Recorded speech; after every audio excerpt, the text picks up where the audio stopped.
Senegal's parliament backed late Monday, February 5, the postponement of the February 25 election and the extension of the mandate of President Macky Sall, which was due to expire on April 2nd. The news hit like a bomb and has divided Senegalese since. Just like thousands of Senegalese, I feel frustrated because we didn't expect Macky Sall to delay the presidential election. We must regard this as a constitutional coup, Dakar resident Adama says. Lamine, another resident, doubles down. I was already disappointed, and my disappointment has only grown because Macky Sall told us he had enshrined the Constitution so that no one could change it no matter what. When he decided to reduce his mandate to 5 years, he went to the Constitutional Council. This time around, he turned to Parliament. I think they are playing with us, Senegalese. Macky Sall is playing with the people, and that is very grave. Even though the development seemed the past few weeks, the shock has been hard to take. According to political science Dr. Mohamed Alamu, the move by the current regime is undemocratic. This move is the kind of authoritarian practice you only see in authoritarian regimes. I think we lived in Senegal for a long time on a haven, he says. People talked about Senegal's exceptional democracy, spoke of Senegal as a beacon of stability, a pioneer of the multi-party system, a country where there is freedom of speech, of the press. This model has been crumbling for some time now. This is what we are grappling with, and we need to reinvent this model. The vote by lawmakers opens up a phase of incertitude. Everyone in Senegal fears the reaction of the opposition. Most opposition leaders have called for a large mobilization against what they call an abuse of power.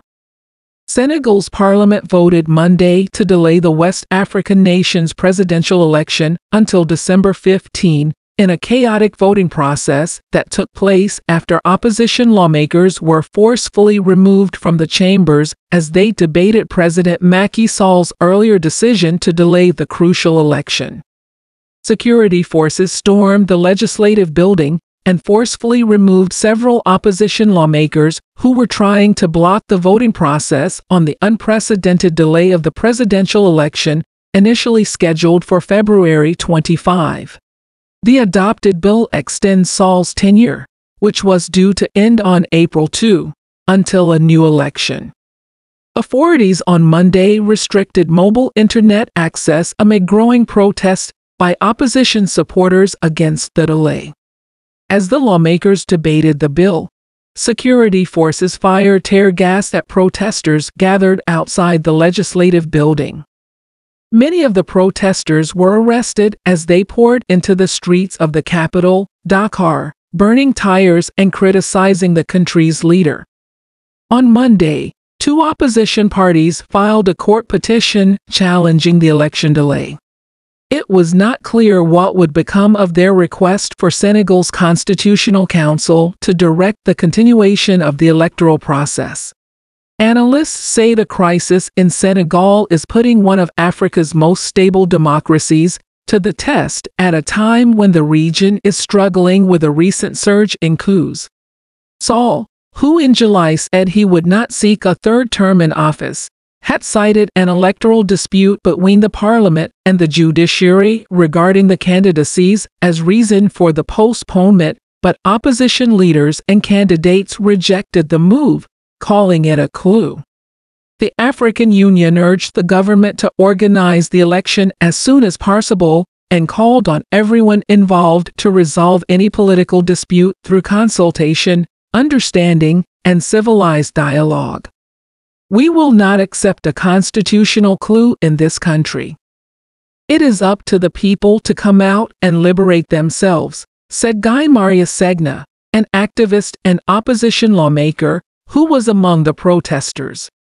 The private Wolf television network, whose signal was cut off as they broadcast the protests on Sunday, said their broadcasting license has been revoked. The Ministry of Communication, Telecommunications and Digital Economy said mobile internet services were cut Monday due to the dissemination of several hateful and subversive messages relayed on social networks in the context of threats and disturbances to public order.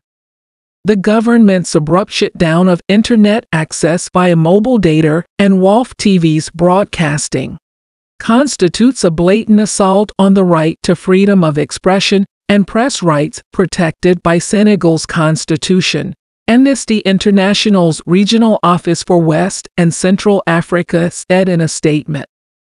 Sall had said the dispute between the judiciary and parliament over the disqualification of some candidates and the reported dual nationality of some qualified candidates has resulted in a sufficiently serious and confusing situation. Political tensions have run high in Senegal for at least a year. Authorities also cut internet access from cell phones in June 2023 when supporters of opposition leader Ousmane Sonko clashed with security forces. Sonko is one of two opposition leaders whom election authorities disqualified from the final list of presidential candidates this month. Sall's decision to postpone the election reflects a sharp democratic decline in Senegal, said Moukahed Dermez, a senior analyst at global risk consultancy Verisk Maplecroft. The growing democracy deficit not only threatens to tarnish Senegal's reputation as a beacon of democratic stability in the region but also emboldens anti-democratic practices in West Africa, said Dermez.